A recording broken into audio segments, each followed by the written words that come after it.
Hello, my friends, my warriors. This is Mary Mac of the Mary Mac Show.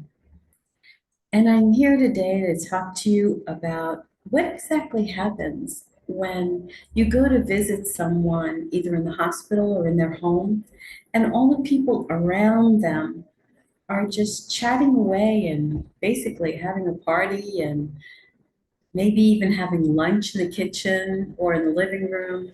And they're in their bedroom on the first floor because they couldn't walk up the stairs anymore.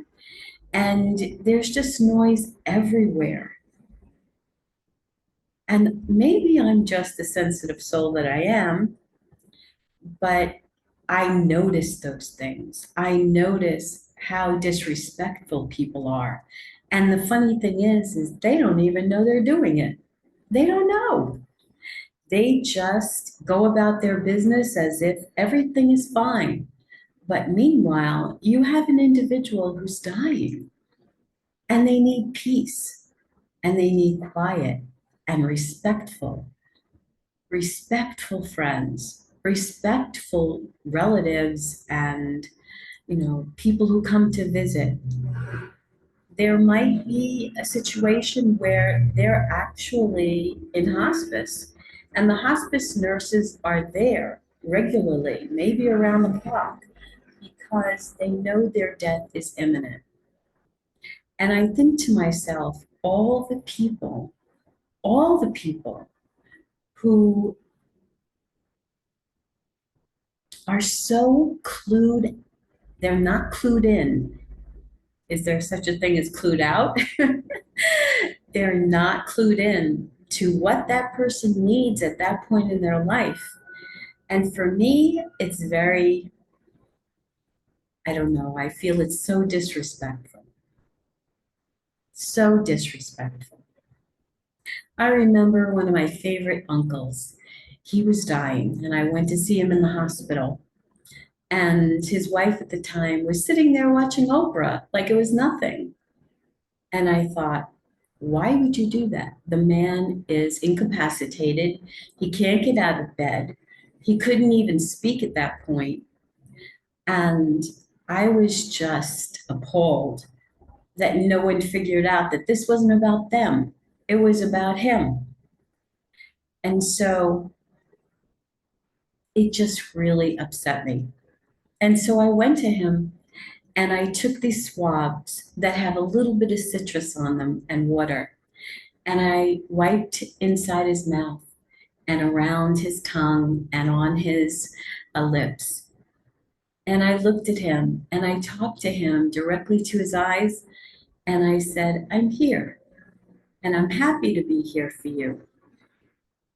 And whenever your time is right, you'll go and be with the Lord. And he just looked at me and smiled. And I think he was very grateful that someone was taking time to talk to him, to talk to him. He was just such a wonderful soul, my uncle. And that was quite a while ago that he passed on. But he always was so kind to me. And he had gone through so much in his life, especially World War II, where he was based in the Pacific and saw horrific things, horrific things. And maybe that's why he was so kind and compassionate in life.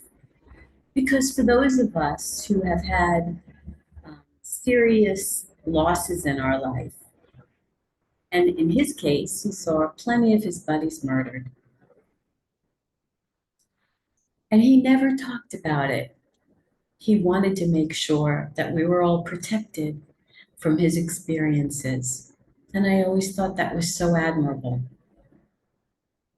So, what I want you to know is that it is of utter importance to think to yourself, how would I like to be treated if someone was coming to visit me and I was dying? What would matter to me? What would be the most important things to me? Would it be peace? Would it be soft music? Would it be low lighting? Not that you're having a party in the other room because you came over and you've got all this food and drink and you're acting like nothing's going on. To me, it was just, I've been in that situation a few times and it's just horrendous. Think to yourself, I'm going to visit someone who's dying. How would I want to be treated? What would mean the most to me? Because there's going to come a time where you can't speak anymore. And sometimes someone will come and hold your hand, and the most you can do is squeeze it to let them know that you're hearing them. But you have to understand that if you can't speak, the last thing that goes is your ears, your hearing. You might have your eyes closed and you don't have the strength to open them. But what you do have, what you definitely have, is the ability to hear everything that's going on around you. You hear what's going on, you hear what they're saying. Are they talking about your funeral in front of you? Pathetic. Are you talking about where you went the other night at a party? Pathetic. None of that matters. None of it matters. Right now, the only thing you need to be is completely present with the person who is not well and is more than likely on their deathbed. Because we don't know if you were a strong enough person and a considerate enough person to go and visit them long before they were at death's door. Maybe you only showed up at the bitter end because you felt obligated, but not that you really cared. And that's even more pathetic. What you need is to remember that this person needs your undivided attention. Undivided attention. So give it to them. Give it to them. Okay? And if this helped you, please go subscribe, like, comment, and share so this can go to more people. I bless you. And if you're dealing with this right now, be aware, think to yourself what they would need. Give them the time and attention that they need. And don't just go for 5 minutes. That's a cop out. I know it's uncomfortable, but too bad. This isn't about you. This is about the person who's going to be leaving you soon.